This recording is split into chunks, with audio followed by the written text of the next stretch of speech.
the portion nucellus is the cells with high or abundant reserve food material enclosed within integument.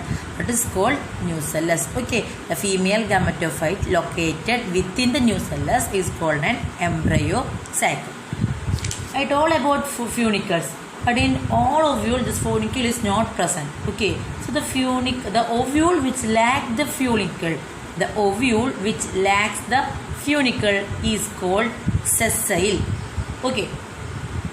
Then we studied that ovule having two integuments, outer integument and the inner integument. Okay, ovule having two integuments. Okay, but in all organisms the ovule have not the two integuments. In some group the ovule having one integument. That is known as unitegmic ovule. Okay, but in other groups they are having two integuments. That is known as bi. So uni means one, bi means two. Okay, so example for this group are in unitegmic ovule, gamopetalis is the main feature. So gamopetalis. Okay, I told you before I starting class, I told you what is gamopetalis and polypetalus. So in gamopetalis groups contain unitegmic ovule, and in polypetalus group contain bitegmic ovule. Okay, when nucellus is not surrounded by integument, the ovule is called ategmic. Ategmic. Loranthus is an example. What is Loranthus? Loranthus is a parasite. Okay, Loranthus is an example for this ategmic ovule. Nucellus is not surrounded by integument. In most of the cases, the nucellus is covered by this is the nucellus portion. Okay, this nucellus is covered by the integuments. Okay, in case of Loranthus, the nucellus is not surrounded by integuments. Okay, that type of ovules are known as ategmic. Ategmic, ategmic ovule. Okay.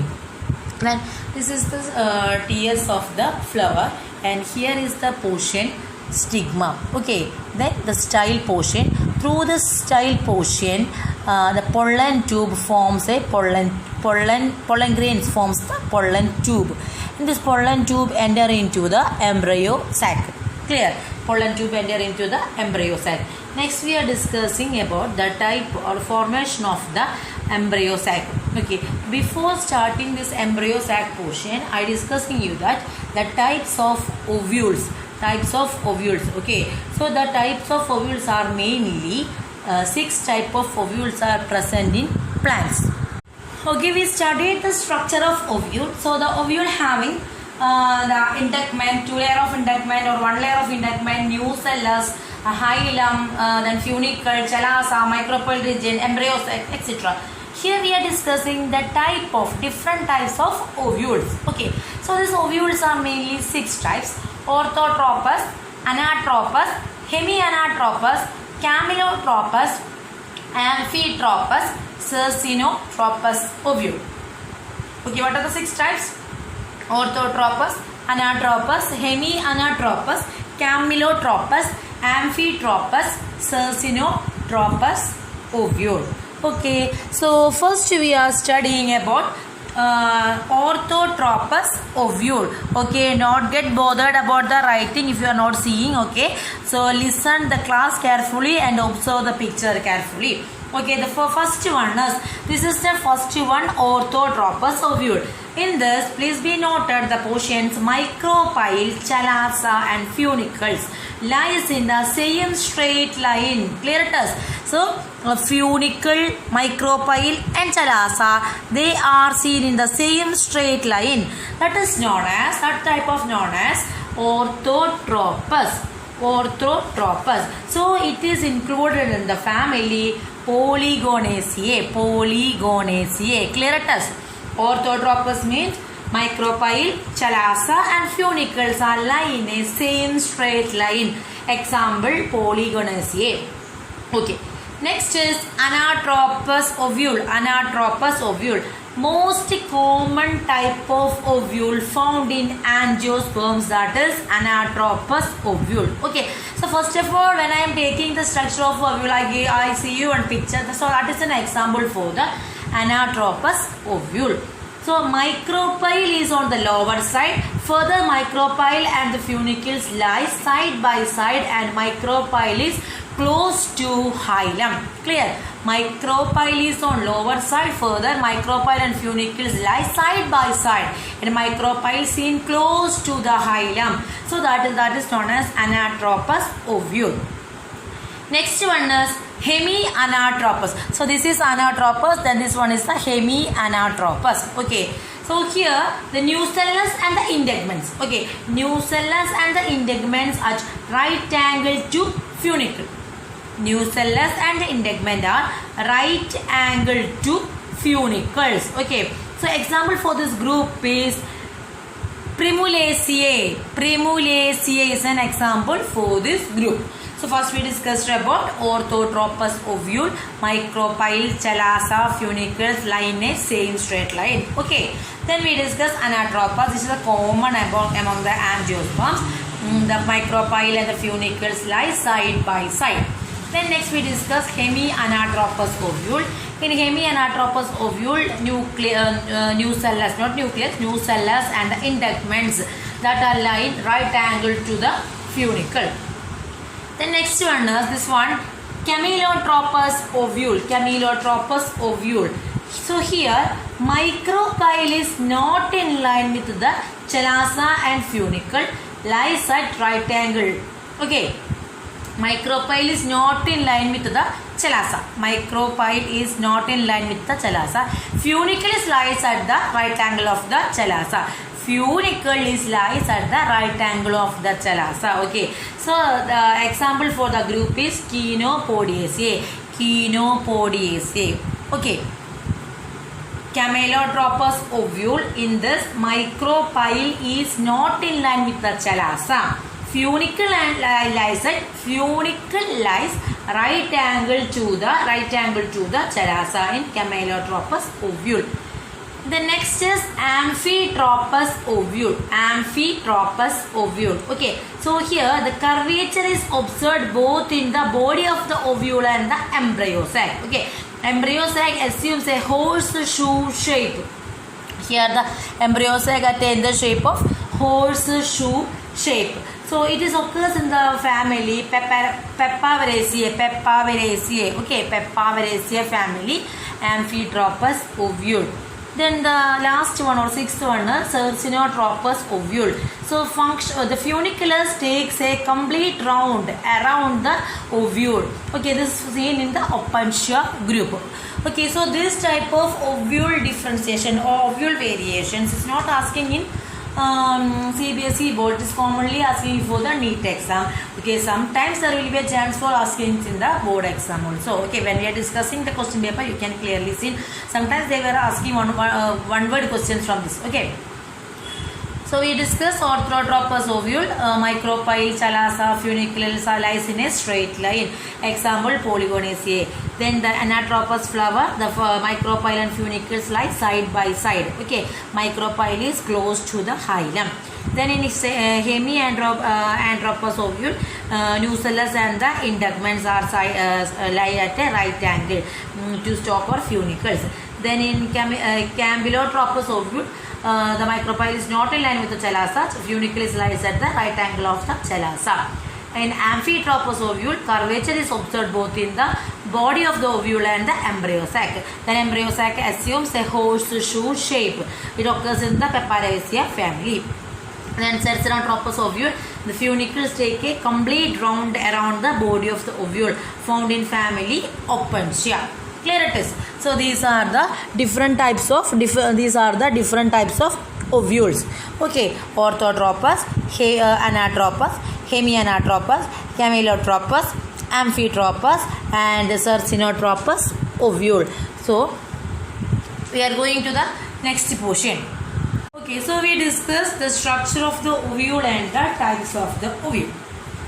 Next we are discussing the process of megasporogenesis. Okay, the same as when the microspores are producing, that is known as microsporogenesis. When the megaspores are performing, that is known as megasporogenesis. So here we are discussing megasporogenesis. So the definition is the process of formation of haploid megaspores from the diploid megaspore mother cell. Okay, so diploid megaspore mother cell, short form is MMC, that is called megasporogenesis. Okay, the process of formation of haploid megaspore from the diploid megaspore mother cell, that is known as megasporogenesis. Okay, same as the microspore mother cell, here see megaspore mother cell. Then the microspore mother cell undergoes division. So here the megaspore mother cell undergoes the division. So the megaspore mother cell is a large cell containing dense cytoplasm and the prominent nucleus. Clear it is. Megaspore mother cell is a large cell containing dense cytoplasm and prominent nucleus. This diploid megaspore mother cell undergoes meiosis and results 4 haploid megaspores in linear manner. Okay, megaspore mother cells undergoes meiosis and form 4 haploid megaspores. So we know the fact that when the cell is undergoing meiosis, it producing always haploid features, haploid megaspores. Okay, so 4 haploid megaspores are formed in a linear manner. Okay, 4 haploid megaspores are formed in a linear manner. So this picture also seen in your NCERT textbook. So look here, this is a micropylar end and this is a chalaza end, and this one is the nucellular portion. Okay, so this one is this dark green color portion is the megaspore mother cell. So this megaspore mother cell undergoes division. Megaspore mother cell undergoes division. Okay, not in first time it is not producing the 4 cell. First is producing a 2 cell. Okay, then it forming a 4 cell stage. Clearly 4, 1, 2, 3, 4. 4 cells they are forming. So this is known as megaspore tetrad. Megaspore tetrad. Okay, so out of the 4 megaspores, only 1 megaspore become functional and the other 3 degenerate. Clear? The functional megaspore differentiated from the chalazal region and develops into female gametophyte called embryo sac. Okay, so this is the picture of the embryo sac. Okay, so what I am telling you, the functional megaspore mother cell produces 4 megaspores. Only 1 is functional and the other 3 get degenerate. The functional megaspore differentiate from the chalazal region and develops into female gametophyte. Okay, called that is known as embryo sac. Since the embryo sac develops from a single megaspore. Okay, embryo sac develops from a single megaspore. That process is known as monosporic development. Again I am repeating, the process of formation of haploid, don't be confused with the term micro and macro. The process of formation of haploid megaspores from the diploid megaspore mother cell, that is known as megasporogenesis. In micropylar region, the nucellus cells with dense cytoplasm and prominent nucleus, which is differentiated into single megaspore mother cell. Megaspore mother cell is a diploid and it undergoes meiosis. Okay, so first divides transversely into form 2 cells. That condition is dyad, D-Y-A-D, dyad. Okay, these 2 cells again divide transversely. As a result, a linear row of 4 haploid cells is produced, which is known as megaspore tetrad or linear, because they are arranged linear. Okay, so it is known as linear tetrad. Out of these 4 megaspores, only one remains functional, while the other 3 degenerate. Clear? The one functional megaspore develops into the female gametophyte or embryo sac. So this is formed from a single ovule. That's why it is known as monosporic development. Monosporic development. Clear? Monosporic development. Okay. So in majority of the flowering plants, only one megaspore is functional, while the other 3 get degenerate. Majority of the flowering plants, only one megaspore is functional, while the others 3 get degenerate. Okay, and this is the picture of the female gametophyte or the embryo sac. So it having the micropylar and chalacel and egg cell, and in the side of the egg cell contains synergids, and center it contains polar nuclei, and the upper portion it having antipodal cells. Okay, so you have to be draw this figure also, the structure of the female gametophyte, structure or the TS section of the ovule, TS section of the flower. Okay, the diagrammatic view of the typical anatropous ovule. All this you will draw for the next class. Okay, 5 times in your notebook. Clear it is. So here the picture is the structure of the female gametophyte. Female gametophyte means embryo sac. Okay. Then we are discussing how these type of cells are formed in the these different types of 8 cells. Commonly the embryo sac having 8 cells. Okay. Here the 3 cells, here the 2, and here the 3. Okay. Upper and lower 3 cells, and middle it contains 2 cells. Then we are discussing how this embryo sac are getting 8 cell stage. Okay, so the megasporogenesis is not a single process. It will take time to form a embryo sac with this 8 cell stage. Clear it is.